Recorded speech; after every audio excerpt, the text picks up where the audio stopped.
নমস্কার, আজ আলোচনা করব কন্যা রাশির মানুষদের গোপন কথা নিয়ে। কন্যা রাশির মানুষজন এই কথা কখনোই আপনাকে বলবে না এবং কন্যা রাশির মানুষজন ঠিক কেমন তা যদি আপনি জানতে চান তাহলে ভিডিওটা মন দিয়ে সম্পূর্ণ দেখবেন। আর আপনার যদি নিজেরই কন্যা রাশি হয় তাহলে আরোই সোনায় সোহাগা। আপনিও এই কথাগুলোর সাথে যদি একমত হন তাহলে অবশ্যই জানাতে ভুলবেন না। কন্যা রাশির অধিপতি গ্রহ হলো বুধ এবং বুধের এটি হলো মূল ত্রিকোণ রাশি।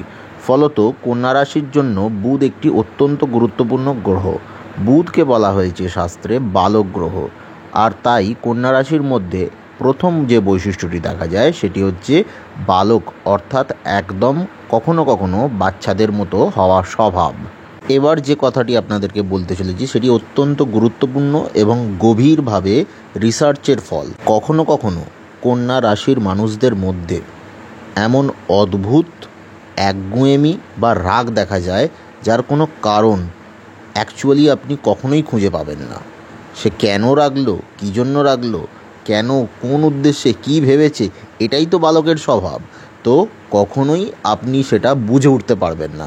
যদি আপনার জীবনে কোনো কন্যা রাশির স্পেশাল ব্যক্তি থাকে তাহলে অবশ্যই এটি মিলিয়ে নিন। এবার দেখুন এই ছবিটি, কি সুন্দর শান্ত একটি সকাল, হালকা কুয়াশা পড়েছে। ঠিক এই রকম সবুজের মধ্যিখানে, প্রকৃতির মধ্যিখানে নিয়ে চলে যান কন্যা রাশিকে আর একবার ছেড়ে দিয়ে দেখুন তার মধ্যে কি উদ্দীপনা, কি আনন্দ, কি বালক স্বভাব, কি জৌলুস বেরিয়ে আসে। ছেড়ে দিয়ে দেখুন এই রং, এই পান্নার মতো রং, ক্ষেত, মাঠ, বনানী তার অত্যন্ত প্রিয়। প্রতিহিংসা পরায়ণতা কন্যা রাশির জাতক জাতিকাদের জন্য একটি অত্যন্ত গুরুত্বপূর্ণ ব্যাপার। এক্ষেত্রে তারা অত্যন্ত মাহির। কালপুরুষের ষষ্ঠ ঘর হওয়ায় এটি কিন্তু অত্যন্ত ঝগড়া করতে পটু একটি রাশি। যুক্তির পর যুক্তি সাজিয়ে, তর্কের পর তর্ক সাজিয়ে আপনাকে ধরাশায়ী করতে পারে। আবার অন্যদিকে কার্টুন, ভিডিও গেম এইসব নিয়ে সারাদিন মত্ত থাকা বা ভালো লাগার গল্প শোনার মতো রাশি হলো কন্যা রাশি। আর ঠিক এই দুরকম স্বভাবের জন্যই কন্যা রাশি হলো একটি দ্বৈত রাশি। এই রাশির একটি অন্যতম গোপন কথা এখন আপনাদেরকে বলছি। এই রাশির মানুষেরা ডিসিশান নিতে এদের সমস্যা হয়, কারণ যে কোনো দুপক্ষেরই এরা ভালো মন্দটা বুঝতে পারে। এটাই হচ্ছে মেন সমস্যা। আর এই খামখেয়ালিপনার চক্করে পড়ে এদের বৈবাহিক জীবনেও ছোটোখাটো কিছু না কিছু সমস্যা লেগেই থাকে। যে কোনো ধরনের ফল এই রাশির মানুষদের অত্যন্ত প্রিয়। প্রচণ্ড রকম ফল খেতে এরা পছন্দ করে। উত্তর ফাল্গুনী, হস্তা এবং চিত্রা বিভিন্ন নক্ষত্রের গুণ অনুযায়ী ফলাদেশ নির্ধারণ করতে হবে।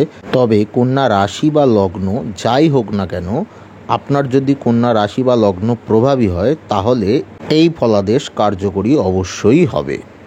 প্রেম জীবনের ভালো লাগা, খারাপ লাগা কিংবা একটি সবথেকে বড় দোষ, সেটি আজকে আর বললাম না। চলুন আজকের মতো সময় এখানেই শেষ। দেখা হচ্ছে আবার অন্য কোনো এপিসোডে ঠিক আপনাদের সাথে। আর আপনারা যদি ঠিক এভাবেই চ্যানেলটির পাশে থাকতে চান এবং ভালোবাসতে চান তাহলে অবশ্যই সাবস্ক্রাইব করে দেবেন।